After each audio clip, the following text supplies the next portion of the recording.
குறைந்த வருமானம் பெறுவோர் சொந்த வீட்டை கொண்டிருப்பதை உறுதிப்படுத்துவதற்கு தனது ஒவ்வொரு வீடமைப்பு திட்டத்திலும் மடானி வீடமைப்பு பிளாக்கை தயார்படுத்தும்படி கூட்டரசு பிரதேசத்துறை மற்றும் கோலாலம்பூர் மாநகர் மன்றத்தை பிரதமர் டத்தோஸ்ரீ அன்வார் இப்ராஹிம் கேட்டுக்கொண்டார்.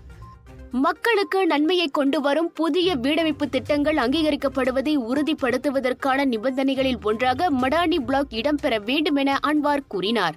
அரசாங்க ஊழியர்களுக்கு மட்டுமின்றி B40 குறைந்த வருமானம் பெறுவோர் மற்றும் M40 எனப்படும் நடுத்தர வருமானம் பெறும் தரப்பினர் நன்மையடையும் பொருட்டு புதிய வீடமைப்பு திட்டங்களில் குறைந்தபட்சம் 2 பிளாக்காவது மடானி வீடுகள் இருக்க வேண்டும் என அவர் வலியுறுத்தினார்.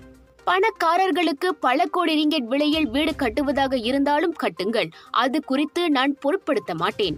ஆனால் இதர மக்களுக்கு உதவ வேண்டும். எனவே வீடமைப்பு பிரச்சினைக்கு அரசாங்கம் தீர்வு காண வேண்டும் என விரும்புகிறேன். மாநகர் மன்ற வீடுகளுக்காக 60,000 பேர் காத்திருப்பதாக பண்டார் ஸ்ரீபுர் மைசூரியில் மலேசிய பொது சேவை பணியாளர்களுக்காக மடானி வீடமைப்பு திட்டத்தை தொடக்கி வைத்த போது அன்வார் தெரிவித்தார்.